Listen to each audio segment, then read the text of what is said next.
नमस्कार, मी विश्वास जाधवर, विषय सहाय्यक DIET Pune. Person with disability ही संकल्पना एका प्रागतिक दृष्टिकोनातून आज पाहिली जाते.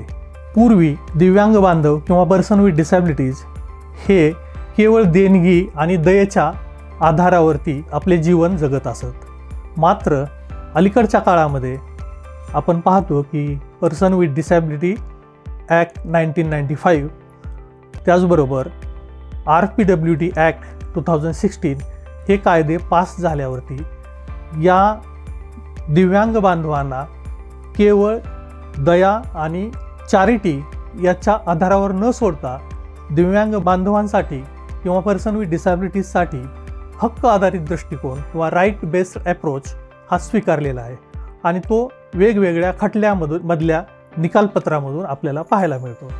तर या संदर्भामध्ये माननीय उच्च न्यायालय आणि माननीय सर्वोच्च न्यायालय यांनी दिलेले काही महत्त्वपूर्ण निकाल ज्यांचा दिव्यांग बांधवांच्या जीवनावरती आमूलाग्र प्रभाव पडू शकेल असे काही निर्णय दिलेले आहेत. तर या निर्णयांच्या संदर्भात आपण थोडक्यामध्ये माहिती घेऊया. यामध्ये प्रथम जो खटला आहे तो रवी प्रकाश गुप्ता विरुद्ध भारत सरकार. या खटल्यामध्ये माननीय सर्वोच्च न्यायालयाने हा मुद्दा अधोरेखित केला की आरक्षण जे 3% आरक्षण किंवा कलम 33 मध्ये पर्सन विथ डिसॅबिलिटी ॲक्ट 1995 मध्ये दिलेलं आरक्षण हे केवळ ओळख पटलेल्या पदांच्या प्रमाणात नसून एकूण पदसंख्येच्या प्रमाणात देणे आवश्यक आहे यावरती शिक्कामोर्तब केले. त्यामुळे जर शासनाने पदांची ओळख पटवण्यामध्ये दिरंगाई केली तर त्याचा सरळ फटका किंवा सरळ नुकसान हे दिव्यांग बांधवांना भोगावे लागणार होते. मात्र सर्वोच्च न्यायालयाने स्पष्टपणे सांगितले की पदांची ओळख किंवा आयडेंटिफिकेशन ऑफ पोस्ट याचा आधार घेऊन तुम्ही म्हणजे शासन दिव्यांग बांधवांचे आरक्षण नाकारू शकत नाही असा महत्त्वपूर्ण निर्णय या खटल्यामध्ये दिला गेला. आणि तेव्हापासून पोस्ट आयडेंटिफाईड असलेल्या पदांबरोबरच पोस्ट आयडेंटिफाईड नसलेल्या पदावर देखील किंवा त्याच्या एकूण पदसंख्येच्या प्रमाणामध्ये आरक्षण हे दिलं गेलं आहे. त्या दृष्टिकोनातून रवी प्रकाश गुप्ता वर्सेस भारत सरकार व इतर हा खटला अतिशय महत्त्वपूर्ण आहे. त्याचबरोबर या संदर्भात दुसरा एक निकाल दिल्ली उच्च न्यायालय यांनी दिलेला आहे आणि हा निकाल म्हणजे Anmol Bhandari minor versus Delhi technical university. हा निकाल माननीय दिल्ली उच्च न्यायालयाने अतिशय प्रागतिक दृष्टिकोनाचा स्वीकार करून दिलेला आहे. या निर्णयामध्ये माननीय उच्च न्यायालयाने स्पष्टपणे सांगितले की पर्सन विथ डिसॅबिलिटी म्हणजेच दिव्यांग बांधव हे सुद्धा सामाजिकदृष्ट्या मागासलेले आहेत आणि त्यामुळे जो लाभ सामाजिकदृष्ट्या मागासलेल्या SC आणि ST कम्युनिटीसाठी दिला जातो किमान कमीत कमी तेवढा लाभ दिव्यांग बांधवांना दिला जावा. या दृष्टीनं दिव्यांग बांधवांची तुलना ही सामाजिकदृष्ट्या मागासलेल्या SC आणि ST प्रवर्गाशी न्यायालयाने केली आणि जे लाभ SC आणि ST प्रवर्गांना मिळतात किमान तेवढ्या लाभाची अपेक्षा दिव्यांग बांधवांसाठी न्यायालयाने व्यक्त केली. हाच सिद्धांत पुढे आर्यन राज वर्सेस चंदीगड ॲडमिनिस्ट्रेशन या निकालपत्रामध्ये माननीय सर्वोच्च न्यायालयाने स्वीकारला गेला. या संदर्भामध्ये आपण तिसरा जो निर्णय आहे, जसं मी आता उल्लेख केला की आर्यन राज विरुद्ध चंदीगड ॲडमिनिस्ट्रेशन या निकालपत्रामध्ये माननीय सर्वोच्च न्यायालयाने Anmol Bhandari versus Delhi technical university या केसमध्ये दिल्ली उच्च न्यायालयाने दिलेला निकाल किंवा प्रतिपादित केलेला सिद्धांत जो दिव्यांगांना सामाजिकदृष्ट्या मागास ठरवतो आणि म्हणून त्यांना कमीत कमी SC आणि ST प्रवर्गा एवढे फायदे देण्याची शिफारस करतो तो सिद्धांत माननीय सर्वोच्च न्यायालयाने सदरच्या प्रकरणामध्ये स्वीकारला गेला. त्याच्यानंतर आपण पुढचा एक निकाल जो अतिशय महत्त्वपूर्ण आहे आणि तो दिव्यांग बांधवांच्या दैनंदिन जीवनाशी संबंधित आहे, त्यामुळं त्याची थोडक्यात माहिती घेऊया.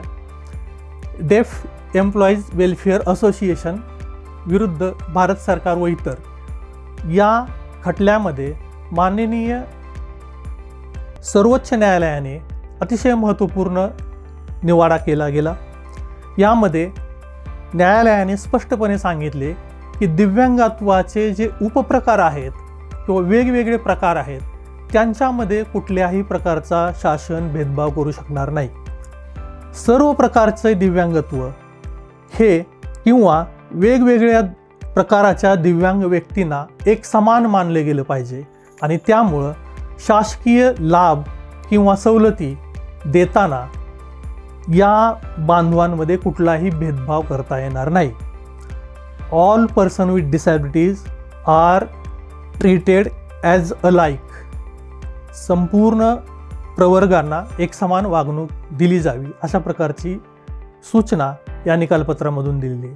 न्यायालयाच्या मते पर्सन विथ डिसॅबिलिटी ही एक वेल डिफाईन्ड टर्म आहे आणि त्यामुळं सर्व पर्सन विथ डिसॅबिलिटीज हे हक्क आणि अधिकार मिळवण्यासाठी समानदृष्ट्या पात्र आहेत, असा महत्त्वपूर्ण निकाल या निकालपत्रामध्ये न्यायालयाने दिला.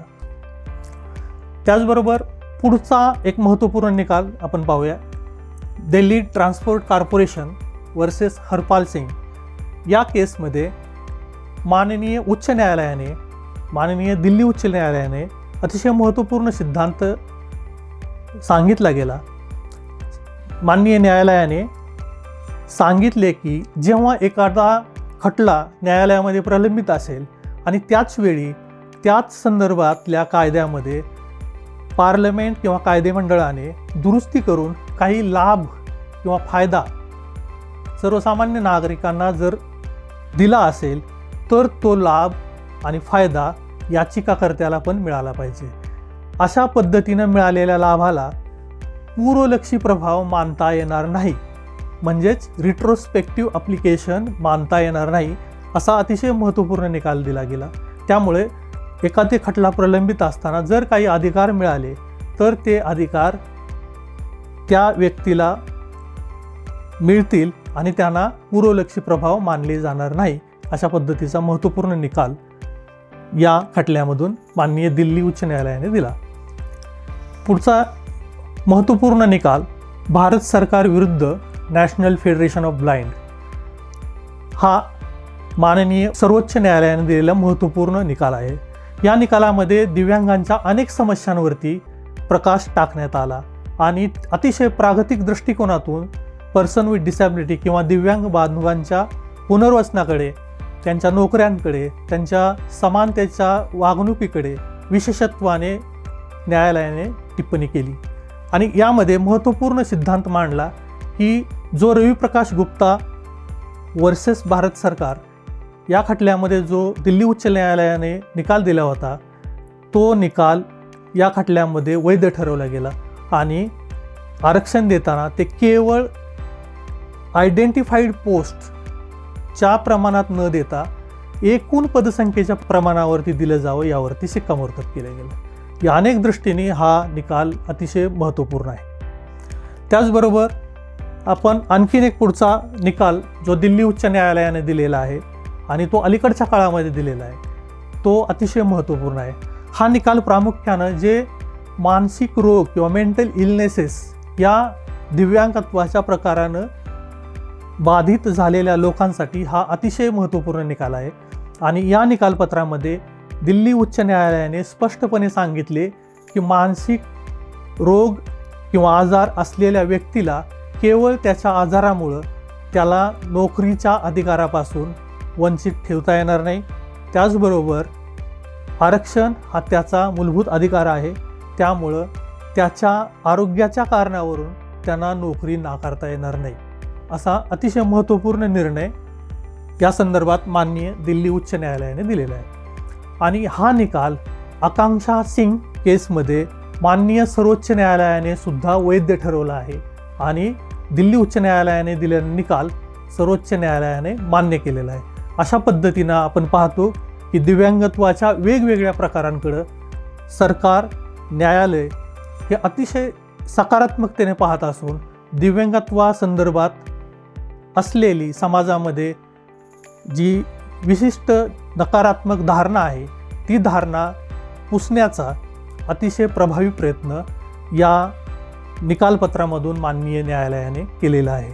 त्या दृष्टीने कायदेमंडळामध्ये पारित केलेले कायदे अतिशय प्रभावीपणे राबवण्यासंदर्भात किंवा त्यांची अंमलबजावणी करण्यासंदर्भात माननीय उच्च न्यायालय तसेच माननीय सर्वोच्च न्यायालय अतिशय सक्त असल्याचे आपल्याला दिसून येते आणि अनेक वेगवेगळ्या प्रकरणामध्ये दररोज न्यायालय अतिशय प्रागतिक दृष्टीने या कायद्यातील तरतुदींची व्याख्या करत आहे.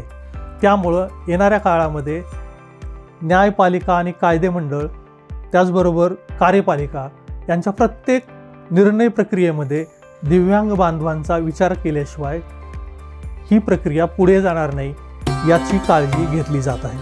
धन्यवाद.